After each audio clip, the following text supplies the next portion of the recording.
Hello people of YouTube, it's Sunday, so it's my turn to do a film review again. So today I'm going to be doing a review of the 2005 version of King Kong. It's by Peter Jackson, who also did Lord of the Rings, as you know. He also did Brain Dead, that zombie film. I think Simon reviewed it a while back in time, and I don't like this film. Just going to put that out there now. If you like it, you can start disagreeing with me now, but I'm just going to give you kind of a summary of the film and then reasons why I think it's stupid. I'm not necessarily the best person to be given an opinion on this film, because I've seen the originals but I can't remember what happens in them, and I haven't read the book. I think there's a book. I'm kind of judging it just from this film. I'm not comparing it to any of the other films or anything like that. I'm just judging it purely on this film. So that could be like a good thing or a bad thing, but that's just how I'm going to do it, because I just can't remember the originals, so there's no point in me trying to compare them, and I'm not going to fucking watch like 3 films. I mean, this one's long enough, like 3 hours 20 minutes long,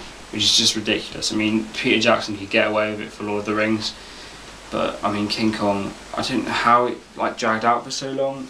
The film stars Adrien Brody, Jack Black and Naomi Watts. I don't know if it's really necessary for me to go over the storyline, because I'm sure a lot of you are probably quite familiar with it.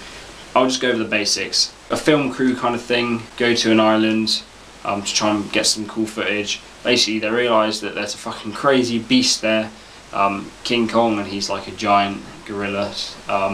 And then they like get him somehow, take him back to New York City, try and make money out of him. He escapes, shit goes down. That's like literally like the whole film. I'm not really even giving anything away really, because the front cover is him on a building, so like you know that it's going to end up at that. Basically like the first half of the film is them on Skull Island, which is the island where they find Kong and multiple other fun animals.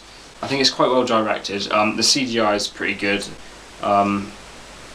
The acting is alright, but the problem with the actors is I see Jack Black, and no matter who he's trying to portray, I just think of 50% of Tenacious D. I see Naomi Watts, I just see the girl out of the ring, and I see Adrien Brody, and I just see Adrien Brody, because he's pretty typecast. He always seems to play kind of good guys that are just like meek. I think kind of most people know what's going to happen in it, so it's not really that interesting. What else can I say it's good about it? CGI is good, acting is pretty good, the sets are pretty good, I guess. The screenplay's alright, there are some good points in it, in the script as well. A lot of King Kong is miniatures just because of the sheer size of the sets. Okay, I'm going to start complaining about this film now, because it's got some pretty stupid parts. Probably the thing that bugs me most about this film, because it's just, I don't understand it at all. So they knock King Kong out eventually. That's not giving anything away, because you can see by the front cover. Yeah, I've got 2 copies. I don't even like the film. I don't know why. Just do. The idea is take him back to New York City and make money out of him as an attraction, and it just kind of, the film skips. I don't know if there's like deleted scenes or something. I don't know. I don't think there is, but it just goes from King Kong being knocked out and everyone like, oh well, we've done it, and then it cuts from that to New York City and he's there. How?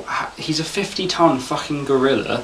The last you see of their boat is it fucking rubbing up against rocks, going all shit, and they're like chucking stuff overboard.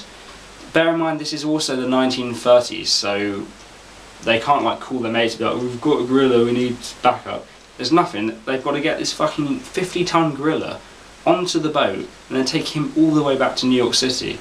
I don't understand, how do they keep a gorilla alive for like that amount of time? And he's knocked out anyway, and if he wakes up, what happens? Because they're like on a fucking boat. They obviously didn't go out there expecting to capture like a 25-foot tall gorilla, so they didn't have like the things to shackle him down. So how, this isn't even a review, this is just me going on about how I think this film's not that good. Okay, I'll give you a bit of trivia to lighten the mood. King Kong's roar was a recording of a lion's roar backwards and 2 times slower. So that's true. So that's just a bit of trivia for you to take away. I would probably give this film probably 5 out of 10, because it's a good film in itself. Like, Peter Jackson has done a pretty good job on it, and he's quite a good director. He's obviously nowhere as good as Lord of the Rings, but it's a good attempt at King Kong, but I think King Kong's flawed as a story overall. Like, and it's just, you know that at the end you know what's going to happen. I don't want to say it in case you don't know what's going to happen, but I mean, most people know the story of King Kong, and I mean, you can see from the front that shit is going down. I mean, he's getting attacked by planes on the building. You know, how's he going to get out of this one? Can he swim? Probably not. He's a gorilla. I don't know. Can gorillas swim? We'll leave you with that. So yeah, probably 5 out of 10 for King Kong, and yeah, I'll be back next Sunday.